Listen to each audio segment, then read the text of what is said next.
Hello, everyone, and welcome to IATEFL Live. Welcome back, actually, because we haven't seen each other since last June. Well, not last June, last year, but since June. So, welcome back to IATEFL Live. And in today's episode, I'm really excited because we're going to have a look at different updates, what's happening at the IATEFL world, and also we have got a fantastic new connection with BBC Learning English.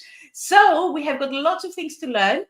As always, feel free to write your ideas, write your comments. We are here to listen to your experiences, your thoughts and ideas. So feel free to do so. Of course, I'm pretty sure that you might have missed John. Hello, John. Nobody misses me, Georgia, but we all have missed you. How are you?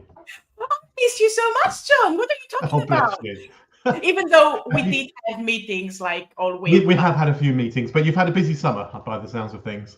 Oh, absolutely, yes. And we're hoping that our audience has had a busy summer as well. Absolutely. Or winter holidays if you're coming to us and joining us from the Southern Hemisphere. Absolutely. That's very true. So, John, what new have you got for us? Well, a few things, Georgia. I guess the biggest one is actually, for some of you, you may have noticed, some of you might not have had a chance yet, but one of the biggest things we've been doing over the summer is launching a new website, which gives us a whole new platform and new opportunities to share information, to share resources, to share events, and all sorts of things with our community around the world. I just quickly wanted to have 2 minutes to share that with you and just to talk about some of the bits and bobs to look for on that website. Now, if you're a member of IATEFL, then the good news is that all of your information seamlessly, mostly, moved across to the new website, so you can log in and have the same access as always. If you haven't, then I would recommend just going, if you can see at the top of the screen there, it says create an account. Now, you don't need to be an IATEFL member, but if you want to do anything with us, join any of our events, many of which are free of charge, look at some resources, then the starting point is to click on that button to create an account, which is completely free to do. You just fill in some very basic details and suddenly you'll have a dashboard. And that is the place where you can go to register for events, to join the association, to post a job if you're an employer, all sorts of things. So that's a key new bit to our website. And then, of course, some of the really important and popular places look slightly different. So we've got our event search. And as you can see, that actually now, believe it or not, lives under the menu for professional development. And you can see all the events that we put on. I did a quick count up, Georgia, and there are 24 different events between now and Christmas. So we've got a very busy few months ahead.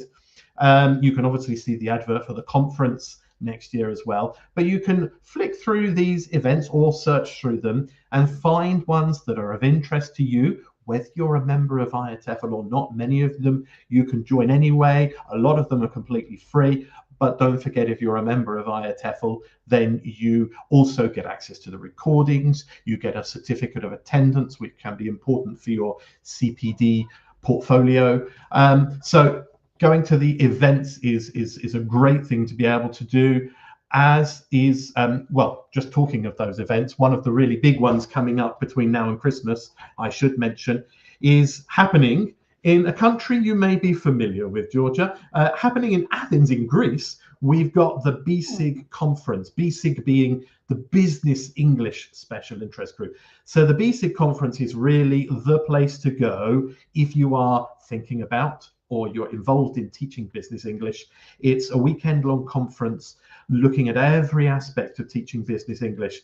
It's a really great established event. As you can see, it's the 38th year of that conference. So that's a great one to visit.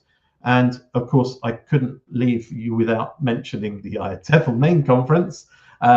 Many people were busy in the last couple of weeks submitting proposals for the conference. The proposals deadline is now closed, and we're busy. Our proposals committee are busy going through literally hundreds of proposals.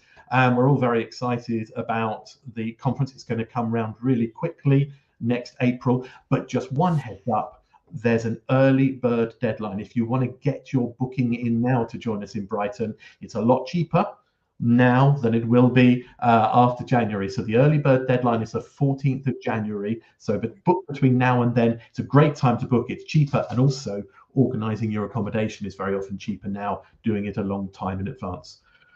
Gosh, that was an awful lot of information. I think it's time for me to ask you something, Georgia. Can you tell us about another event that's coming up between now and Christmas called Themes? Themes? I've never heard of this. You have. First of all, John, before we talk about IATEFL things, I am very, very excited about IATEFL Brighton 2026. And I must say, a lot of people have contacted me on LinkedIn as well to ask about the conference, to ask about how they can submit their proposal. And I would like to thank everyone who has reached out, because some people needed help with the proposals, and we offered them the guides as well. So this is very good interaction. So I would like to thank everyone who has done so. And this is what our community is all about. So I'm very much looking forward to meeting everyone at the studio as well. I really agree with that, actually. And the IATEFL conference is so much about, yes, there are lots of very experienced, very well-known presenters, but there are also lots of exciting new presenters, and helping people prepare their first proposal. And then if they're successful, helping them actually prepare to make their presentation. And we have mentoring, which we offer for first-time speakers. I really think is an important part of our community. Couldn't agree with you more. Yes. And I must say, my mentor, when I first presented in IATEFL in 2019, brilliant, absolutely amazing mentor who really, really helped me. So yes. That's brilliant. It's lovely to see that. And then, of course, when you're more experienced, then offering your experience to new people it's just how it should work, isn't it? Absolutely.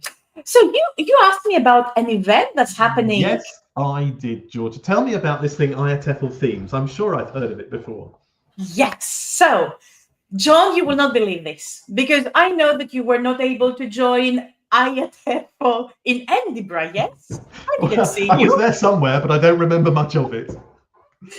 So, for the people who didn't have the chance to come to IATEFL in Edinburgh this year, every year in November, we're bringing you the IATEFL Themes Conference. Now, the IATEFL Themes Conference has got a selection of the sessions that we saw in IATEFL Edinburgh. And it's a fantastic selection with a great variety of speakers from different backgrounds, different topics, different themes.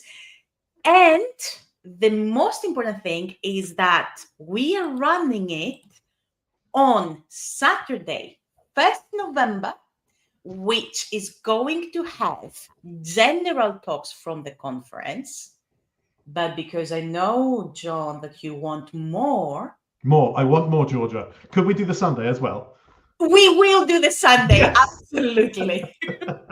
So the conference, the IATEFL Things Conference, will be running on Saturday, 1st November and Sunday, 2nd November.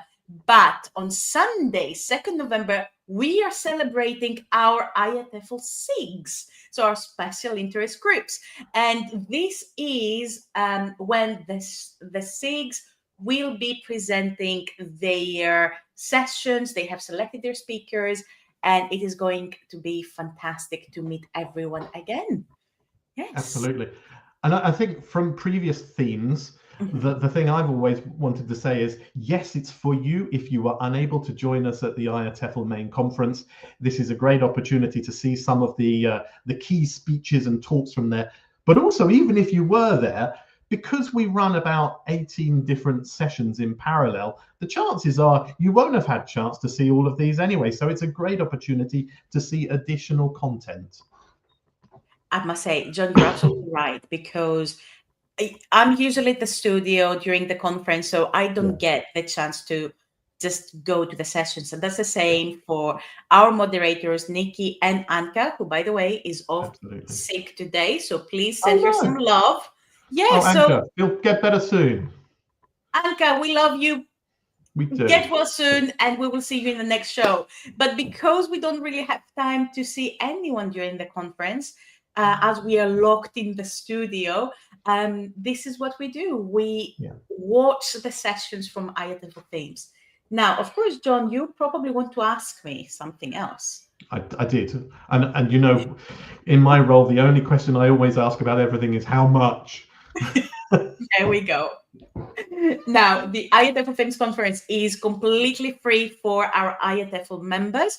You can just go to the fantastic new website, and thank you very much, John, for presenting it and giving us a tour, and you will see the event there. For non-members, it costs £15, and for 2 days. That's fantastic. I was going to say, for 2 days, it's a very good opportunity to join a whole new world of speakers from many different parts of the world. John? Yeah. As you're the person who is making decisions, is there an early bird? No, there isn't an early bird, but you know what I'm going to say is what makes the most sense if I were not a member of IATEFL is join IATEFL now, then save that £15 and you get the whole benefit. You get, because you're a member, you get that IATEFL Themes event completely free. And of course, it opens up the world of the IATEFL community to you and all the opportunities that we have and discounts and services and opportunity for our members. So that I would recommend doing. But if you're not a member of IATEFL, you can still attend, and it's only £15 for 2 days of professional development, which seems pretty good to me. I'm looking forward to it already. Absolutely. So save the date. 1st November and 2nd of November, we will see you there. And watch this space, because we will be having more live shows with information about the IATEFL Themes Conference. And also, please look out at our social media. We will be there to just remind you of what's happening in IATEFL Themes Conference. I'm very, very, very, very truly excited. It is great, yeah. Yes. Well, so it sounds like we're going to have a busy time between now and Christmas. Absolutely. So, as always. As always, yes. 24 events, you said. That's brilliant. 20. I know. I counted up. I sort of had to count twice because that's an awful lot to fit in between now and Christmas, isn't it? But somehow we'll do it. Brilliant. John, thank you so much. We will see you in the next live show. Absolutely. Excellent. Look forward to seeing everybody soon. I shall leave you in peace now. Thank you, John. All right, so we are going to welcome Beth Stacey from BBC Learning English in about 30 seconds. So stay tuned to find out more about BBC Learning English and how they can help your students and your teaching materials as well.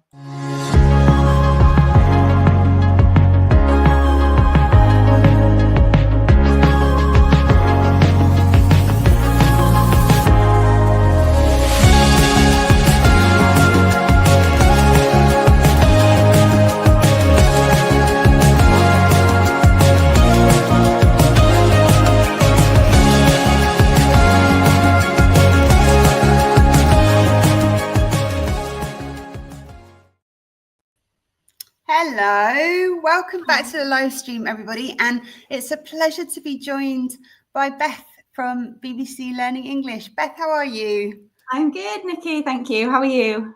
Not too bad, despite the torrential rain in the Czech Republic. All good. Well, it's sunny in the UK. Can you believe it? No, don't tell me that, Beth. Don't. Well, thank you very much for having me. It's a pleasure to be here.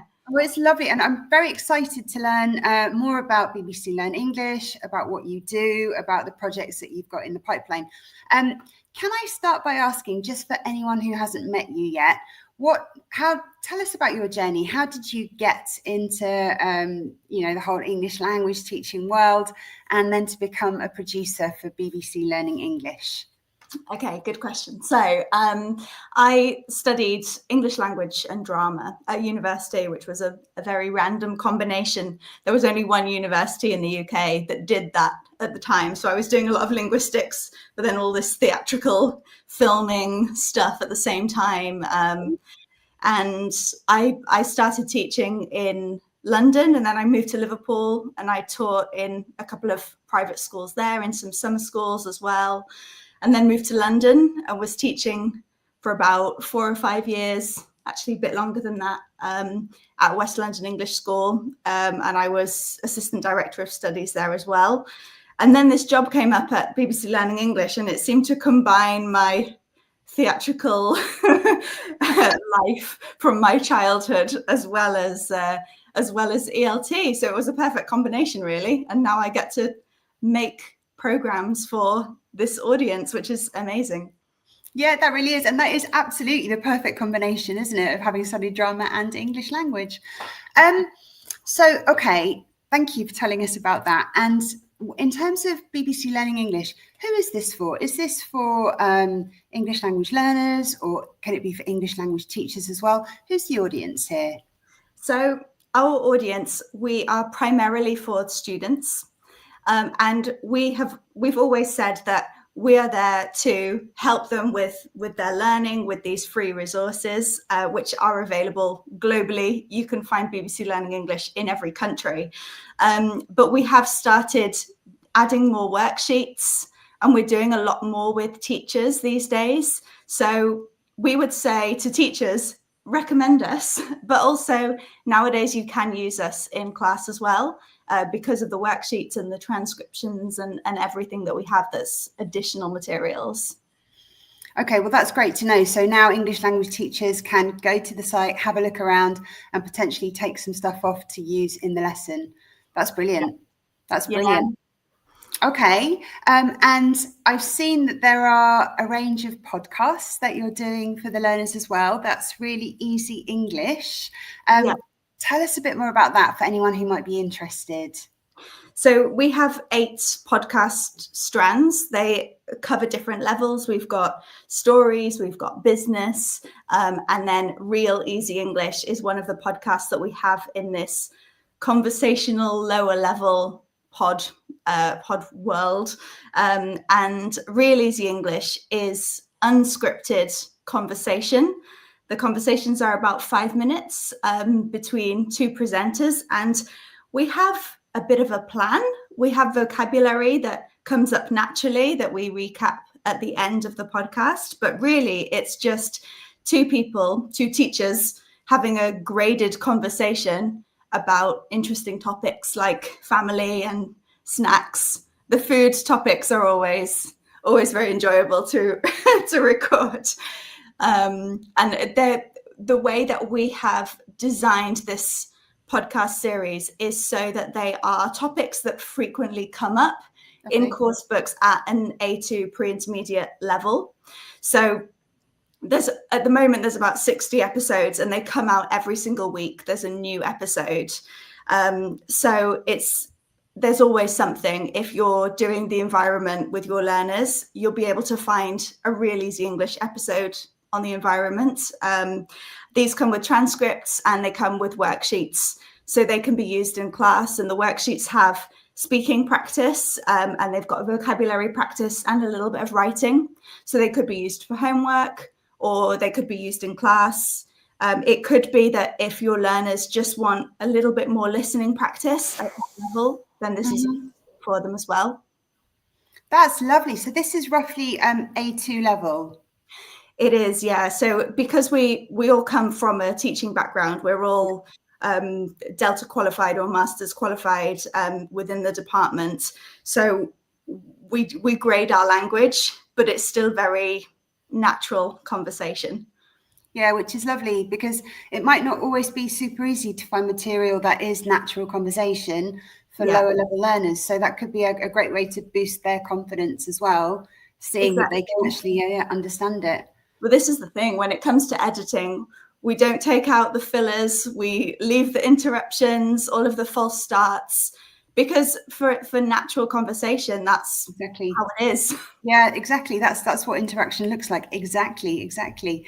Okay, well, that sounds fabulous, and that's accessible on across the world for your learners, which is Yeah. So we have it on the BBC Learning English website, but it's also available on Apple, Spotify, wherever you get your podcasts. And I think that we have a clip actually to show, because as well as this being a podcast that you can listen to, it's also a visual podcast, because for learners at this level, it's good to see the mouth movements. absolutely. So I think we have a clip of this that we might be able to play.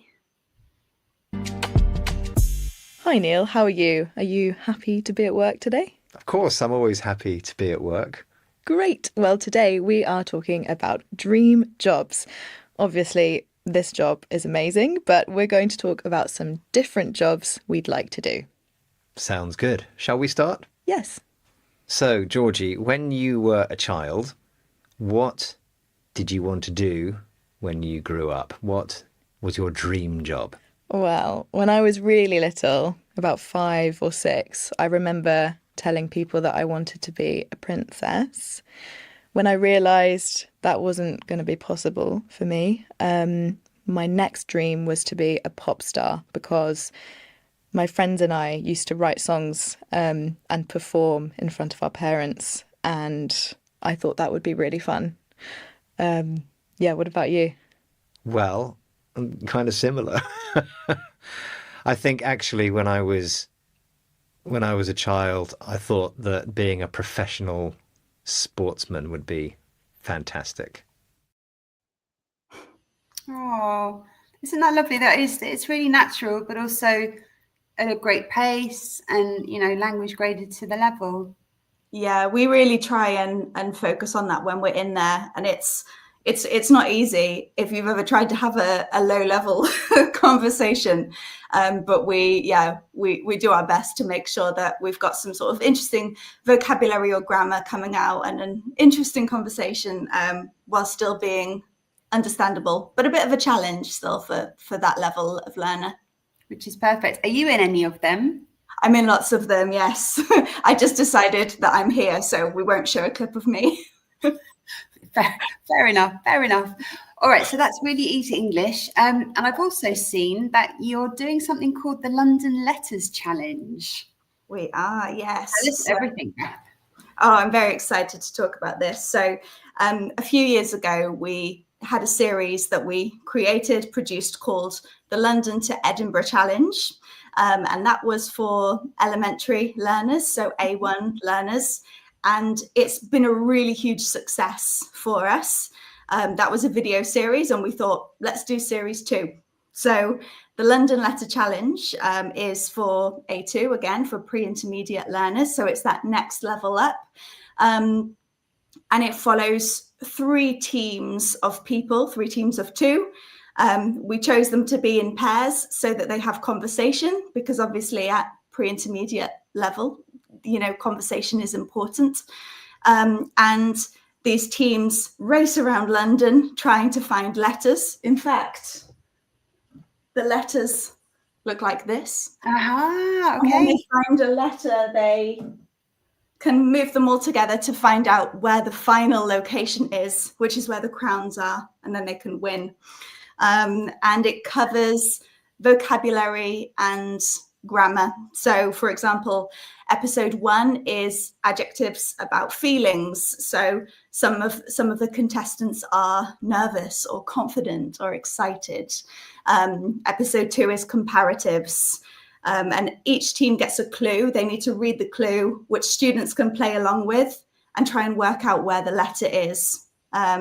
It's a really fun series that learners can sort of play along with, but you just love the characters, and they've got subtitles. All of the target language comes up highlighted, and there's language recaps at the end. And really the idea for the London to Edinburgh Challenge and the London Letter Challenge was, why do we get to enjoy reality series on the TV like The Traitors and Race Across the World? Yeah. Why can lower level learners not enjoy these sorts of reality TV series? So we've almost focused on the entertainment value first, and then the language just comes out of that. So learners can enjoy the journey and they think, great, I've watched a series that I enjoyed and I managed to learn something from it. I was going to say, it sounds a bit like Race Across the World in terms of having to kind of go around and find the letters. So how many episodes does this span roughly? So this is 10 episodes. Okay. And they are around 7 minutes long. Okay. So we've spoken with a lot of teachers, and what they tend to do with these types of series when they're 10 episodes is maybe on a Friday, they show the episode as a sort of functional, fun practice for a Friday, do the worksheet, and they can just watch an episode at the end of each week, and that usually covers more or less a term. Obviously, that depends where in the world the learners are, but in the UK, they tend to be 12 to 13 weeks. So a 10 episode series and one a week tends to work out quite nicely. It's a bit of a variety, a change to a course book. Yeah, definitely. So that's really nice. So again, it's something that the learners can go in and like they could do on their own potentially, but also teachers could bring it into the classroom. Definitely, yeah. And with everything we do, really, it's, you know, it's supplementary. The best thing, we always say, the best thing for learners is to go to actual lessons. But everything that we do, it's not going to cover everything. It's not going to teach them every single thing about English, but they're going to get a lot from it, and it's going to support their learning. So especially for teachers to recommend this extra practice is always good. But with the worksheets and with everything that we have, like I said, they can definitely be used in class, and teachers enjoy them as well from all the feedback that we've had.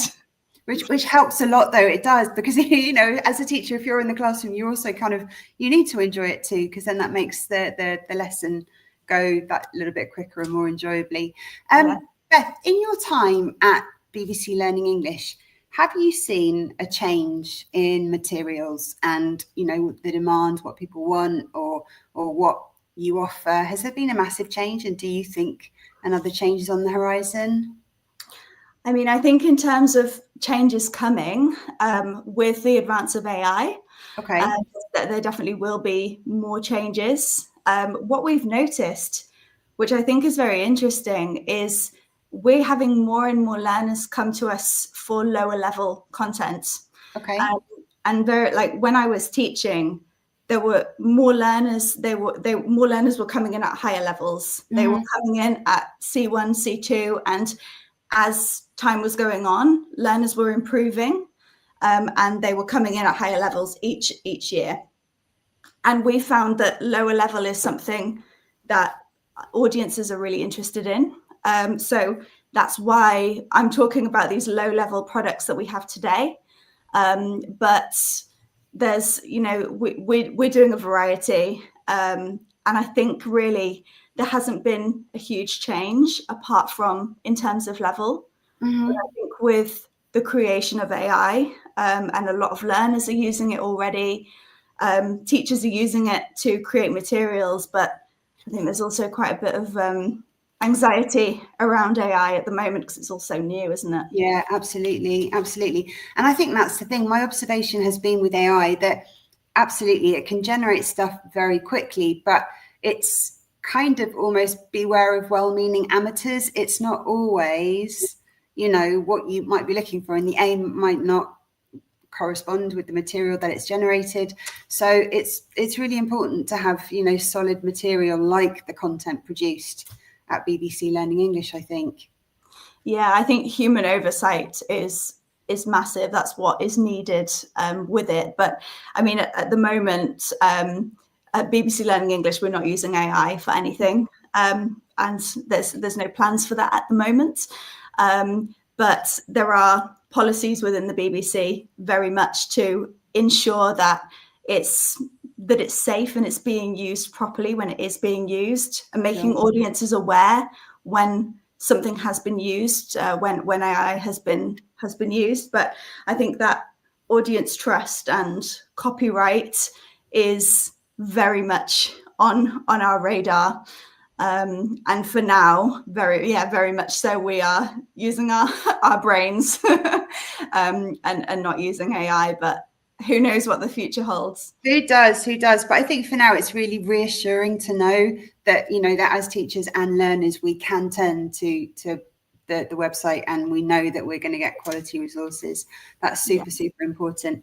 And I think probably one last question from me. I have a lot of students, some of them a range of different levels. How can they use the website to improve study skills? Would you have any tips for students who are thinking, I need some extra practice, what can I do?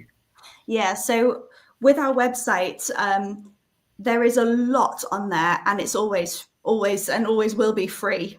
But sometimes having so much material there can be overwhelming. So the way that we have designed the homepage of our website is in blocks. So we have, for example, pronunciation, vocabulary, grammar. You can click on those and you'll get what you need. But we've also got levels. So our levels are easy, medium, and hard. Easy is A1 to A2, medium is B1 to B2, and hard is advanced, so it's B2 and above. Okay. And there's also topic pages on there, but you can find the link to podcasts. So although there's a lot of material on there, there are ways, if you know your level or if you know what you want to practice, then you can go on there and find something quite easily. But I would recommend going through a course. So, for example, if you are elementary, then something like Real Easy English will help you, but watching something like the London to Edinburgh Challenge, which has got each episode through, is going to help you, and just make the most of the resources on there. So when there's transcripts, have a look through the transcripts. When there's subtitles, turn them on if you want to, or practice turning them off and on, however you want to use them. And the worksheets all have answers, so don't cheat. But very important. There's something new every day. We have a new podcast and usually a new video every day. So we're constantly creating. We've got lots of new things coming out, and there's always new stuff on there. So you're never going to get bored on our website, put it that way. That's great, and that's so helpful for teachers as well, knowing that we can turn to the website and there will be new stuff there, so we're not repeating maybe what we've done. Oh, that's fantastic. Thank you so much for letting us know that all this is out there for us and free. Oh, amazing. That's my favorite price, as probably other people's too. Thank you for having me. That's fantastic. Thank you very much, Beth. And we've got Georgia back. Hello, Georgia. Oh, we can't hear you. I can't hear you. You're muted, my love. Sorry, it's the classic. So I heard that you have got free materials. We do. Everything's free. Unheard of, isn't it? I can't get over the fact that you've got new content every day. That's incredible. Yeah, and that goes onto the homepage. So there's 4 buttons, and it changes every day. It rotates because there is something new. So whatever you're looking for, you'll find it. Brilliant. I'm in. And I really love the fact, Beth, that you talked about AI, and AI in copyright right now is a little bit of a gray area. Yeah. In the world of production and materials production, isn't it? Yeah. And I really love the fact that you've talked about the human element, and that we're still a little bit safe, because I truly appreciate something that is human made always, because you can see the difference. You can see the quality dropping when something is AI produced. So I truly appreciated that. So thank you. Yeah, it's definitely for now we're not using AI, and if that changed, then it would be very clear on our website. We would have to make it known, and we would, but very much there are a lot of policies in place around AI at the BBC. So if in the next few years anything does change, then you can still very much trust what we're doing. Mm-hmm. Amazing. Brilliant. Yeah, great. Good. Beth, thank you so very much. Now, of course, Beth has also kindly shared with us a letters from London. The London Letter Challenge. The London Letter Challenge. So thank you so much for correcting me. Now we're going to play a very short clip, and then we're going to say goodbye and updates from IATEFL. But thank you so much, and we hope to see you again soon. Thank you. Okay, Nikki. So let's watch the clip, and we Yeah, are want to back. see this.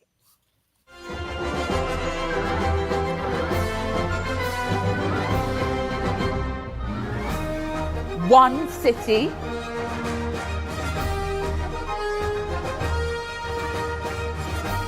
three teams,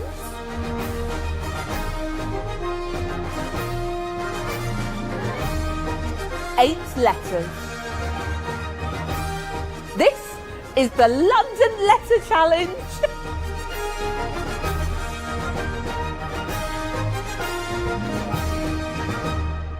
Use the clue to find the first letter location.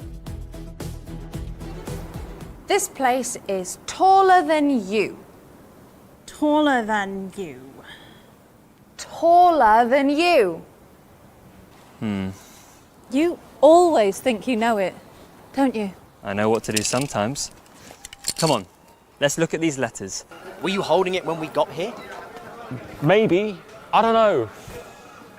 Maybe I lost it when we were sitting by the Albert Hall. This? It could be. I found it.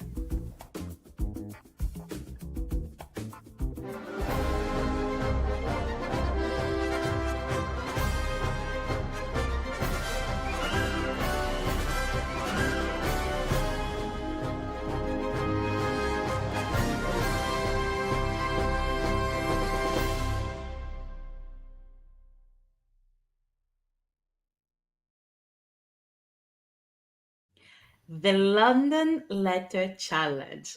That is so exciting, isn't it? It is. It's made me a bit homesick watching that video, to be honest. It made me visit, and I don't live far away from London, so it made me visit London now. Running around London, Georgia, and find those letters. There we go. Oh, Nikki, that was great, wasn't it? It was very informative. Very informative. Yeah. Absolutely. And it's very important to know what resources are out there for our ELT community, and knowing that there's something new every single day. And it's great to know that there's still very good resources that you can find for free. And especially in these times, it's very important to know that as well.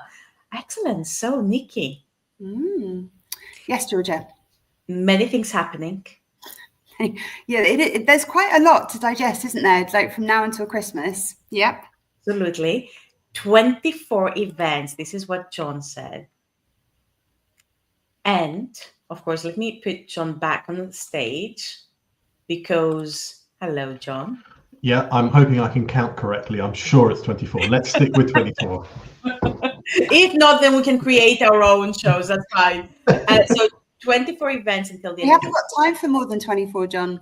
No, exactly. There are only so many hours in the day. Exactly. Yeah, exactly. That's it. But please stay tuned because we will be giving you updates. The IATEFL Live shows are back after a very, very busy summer. And then we will be here to offer you not only updates, but also to talk to you about different materials. I can see Chris Fry, for example, in the comments has said using AI with BBC materials could either upgrade or downgrade the level, for example. It's very important to know what you can do with materials that are out there.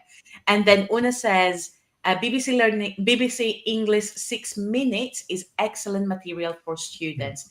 That's absolutely true. And if I can come clean, so the 6-minute English is something that I used to suggest to my students during their progress test tutorials. So that's definitely great.